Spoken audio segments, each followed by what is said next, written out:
Isang mapagpalang araw, magandang hapon, magandang gabi, magandang umaga, magandang tanghali sa lahat ng OFW na nasa iba't ibang panig ng mundo. Naalala niyo ho ba itong dalawang congressman ng Maynila? Congressman Joel Chua ng 3rd District ng Maynila at Congressman Valeriano ng 2nd District ng Maynila na sila noon ang pasimuno ng impeachment laban kay VP Sara.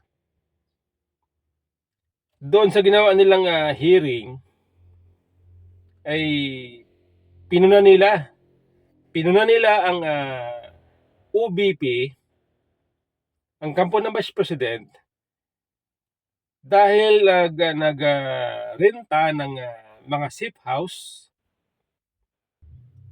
Sabi noon sa hearing, mahal daw ang OPA ng kampo ng Vice President sa mga safe houses na yon. At ang sabi pa nila noon, ano yan? Talo pa ang kondo sa mamahaling condominium na 120,000 a month. Talo pa raw. Ganun sila noon mag-react. Ganun sila noon magpuna. Masyado raw maluho, masyado magastos, waldas, kumbaga. Ganun po sila noon kung bumanat sa Vice President. Kaya akala natin noon ay napakalinis nila. Napakatino nila. Opo. Doon sa kanilang mga banat na yon, marami silang napaniwala na mga tao na ito mga congressman na ito ay napakatino. Mahigpit sa pera. Ganun noon kung ilarawan nila ang kanilang mga sarili. Waldas naman sa pera kung ilarawan nila ang Vice President. Kaya lang, dito po sa nagdaang buwan, magmula lang umupo si Mayor Isko, in-expose niya itong kabalbalan nitong dalawang congressman. Itong si Joel Chua, nagpatayo ng barangay hall, 4 na palapag, sa bangkita, sa tapat ng eskwelahan. Alam po natin na ang bangkita, bawal po yan tayuan ng structure. Bawal. Bawal din po yan ang commercial activity. Halimbawa, yung mga vendors.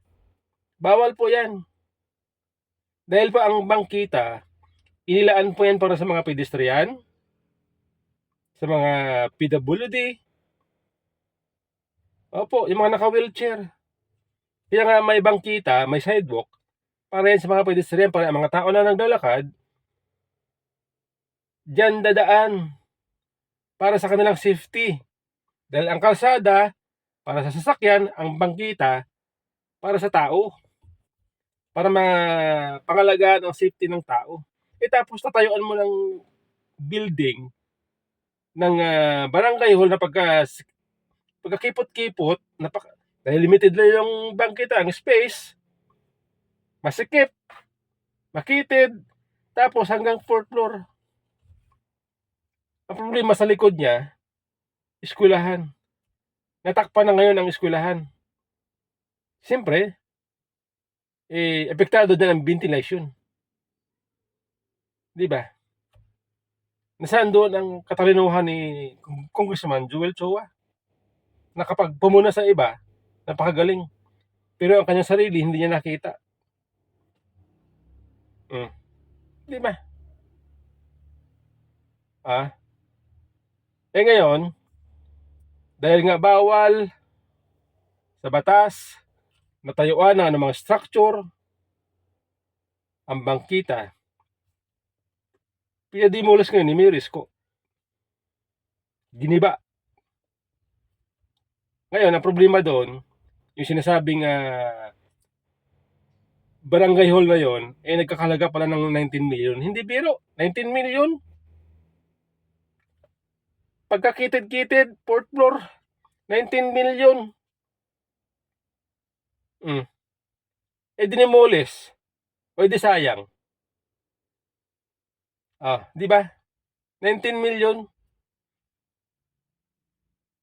Sabi nga nila, nung nag-hearing sila, malit at malaki na amount, dapat daw. Pagbawal-bawal. Ngayon, 19 million. Yan ba maliit na halaga? Mr. Congressman, Joel Chua. Ang galing-galing mo noon pumuna. Kay Vice President, kay VP Sara. Tapos ikaw pala, masahol ka pa. Di ba? Ngayon, ito po ang paliwanag nitong si Mr. Congressman Joel Chua. Pinahayag ni Manila 3rd District Representative Joel Chua ang pagkakadawit sa isyu ng ginibang barangay hall ng Barangay 313 sa Santa Cruz, Maynila noong July 9. Well, unang-una ito, dumaan naman to sa lahat ng proseso. So, tayo naman, pinararating lamang natin sa mga tamang ahensya ng gobyerno, yung mga request sa atin ng ating mga constituents. Ayan po ang paliwanag ni Congressman Joel Chua. Dumaan daw sa tamang proseso. Kapag sinabing dumaan sa tamang proseso, ibig sabihin yan, may building permit mula sa City Hall, o Mayor's permit, Bureau of Fire, at iba pa. Pero sabi ni Mayor Isko, wala daw yan na building permit. Paano ngayon nasabi ni Chua na dumaan sa tamang proseso kung wala palang building permit? Sinungaling ka pala. Di ba, Mr. Chua? Sinungaling ka pala. Paano mo nasabi na dumaan sa tamang proseso kung wala pala building permit?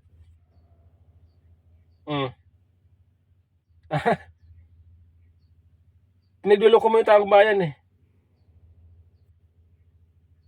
Di ba?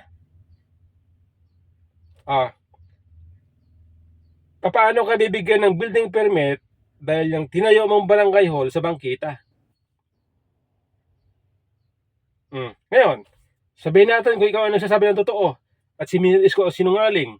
Dahil sabi niya, ni Mayor Isko, walang building permit, pero ikaw sabi mo may dumaan sa tamang proseso, ibig sabihin may building permit yan. Sabihin natin, nakasecure ka ng building permit. Yung nag-approve niyan na mayors, nag-approve ng building permit na mayors, ibig sabihin damay dyan. Kung talagang mayroong building permit yan, inaprobahan ng mayor, pati mayor damay dyan, hindi lang ikaw. Dahil mali ang ginawa nyo, bawal sa batas yan. Sino ngayon sinungaling?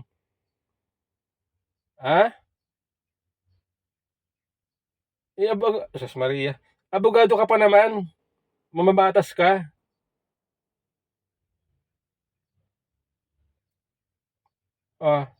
Diba? Bawal yan, alam mo bawal yan, abogado ka, alam mo dapat yan. Ngayon kung alam mo na bawal tayuan ng structure ang bangkita, pero ginawa mo, pinatayuan mo, ibig sabihin, above the law ka. Dahil hindi mo sinusunod ang batas, hindi mo kinikilala ang batas. Above the law ka. Di ba? Ito pa. Ito pa ang kanyang palusot dyan. Dito giniit ni Chua na itinayo ito para sa kapakanan ng mga residente, lalo na ng mga senior citizen. So ang atin lang naman, sana kung may ganitong, kasi sa Manila talaga, wala naman eksaktong lupa na Diba? Siyempre tayo, lahat naman ng mga barangay, gusto natin bigyan ng maayos. In fact, ito nga, meron nga po itong senior citizen na area para yung mga senior citizen ay maging maayos, hindi mahihirapan na nandoon nabibilad sa araw. Aniya, ito ay isang pansamantalang istruktura na dating container van lamang na nilagyan ng pasilidad upang matugunan ang pangangailangan ng komunidad. Nasa tapat po ito ng eskwelahan. Hindi po ba napakaganda nun na may isang barangay hall sa tapat ng eskwelahan? Nang sa ganun, yung seguridad ng mga estudyante ay napoprotektahan at alam nila kung saan sila tatakbo in case na magkaroon ng problema. Ang galing Ang galing ng palusot. Kasi ang barangay hall nasa eskwelahan mismo. Para daw kapag may mga pangyayaring di maganda, alam ng mga estudyante kung saan sila tatakbo. Yan yung palusot na mababaw. Bakit kaya ninyo? Kahit naman ang barangay hall wala sa eskwelahan, magagampanan ng tanod, ng chairman, kapag may kailangan ng eskwelahan. Dahil dapat ang barangay naglalagay dapat yan ng mga tanod, bantay bayan sa mga eskwelahan. Yun. Kaya hindi katwiran ang sinasabi nito ni Chua, nandyan ang barangay hall sa eskwelahan. Kapag may kailangan ng mga estudyante, nandyan agad. Yan po ay baluktot. Yan po ay palusot na mababaw. Oo. Mababaw po yan palusot ni Mr. Chua. Diba? Ginagamit pa ang mga senior citizen. Yun daw po ay para sa mga senior citizen. Diba? Ang kitid-kitid noon. Ang kitid-kitid. Paano magkasya doon ang mga senior citizen kung halimbawa, imi-meeting nyo, igagather nyo ang mga senior citizen. Meron kayong pag-uusapan. Ang kitid noon, paano sila magkakasya doon? Diba?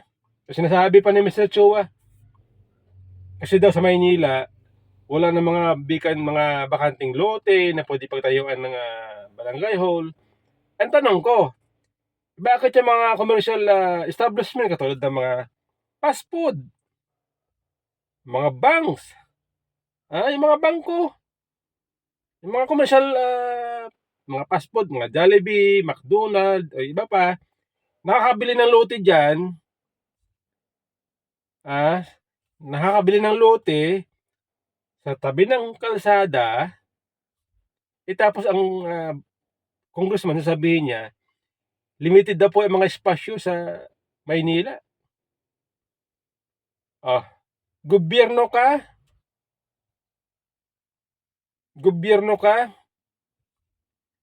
hirap ka makakuha ng lote na naayon sa batas, na walang nilalabag na batas para pagtayuan ng barangay hall.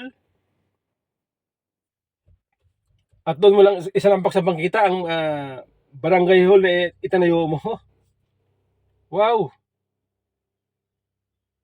Di ba? Kaya po hindi natin matanggap itong katwiran nitong si Joel Chua. Sasabihin niya, hirap daw sa Maynila daw, limited na lang ang mga espasyo para pagtayuan ng barangay hall. Iyan nga bakit nga yung mga commercial establishment nakakakuha ng mga lote dyan sa Maynila, tabing kalsada pa. Di ba?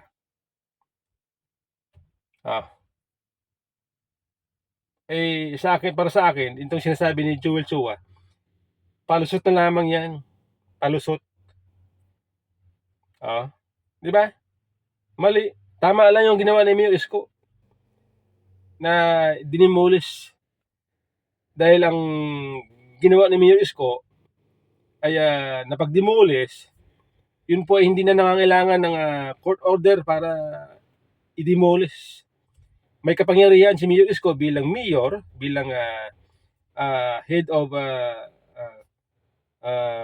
the city, na i-demolish kahit walang court order. Legal po yun. Kaya nga hindi makaangal si Joel Chua. Diba? Bagong-bago. Air condition pa. Wala. Giniba lang ni Mayor Isko. Sayang ang 19 million. Dyan sa Maynila, distrito ni Joel Chua, Ang binoto niyong congressman, ayan no, nagsayang ng pera ng taong bayan. Oh, ito pa, isang congressman din, second district, nagtayo ng barangay hall. Tinawag ni Mayor Isko na parang sabungan daw kasi pabilog eh. Parang cockpit. Eh yan daw, sabi ni Mayor Isko, yan po ay historical site. Yung parang rotonda. Rotonda. Parang sa welcome rotonda na pabilog. Yan daw po ay historical site. Ayon sa batas, ang isang historical site, bawal po yan pagtayuan ng mga structure. Bawal po yan.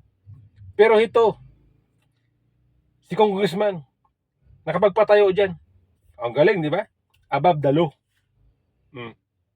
Above the law. Hindi ko alam kung yan ba ay ipapademolish din ni Mayor Isko. O, di ba? Mga above the law sila. Kapag sila, okay. Kapag iba, sasabihin nila, ay, waldas ka. Di ba? Galing. Ganun po sila kahipokrito. Maria.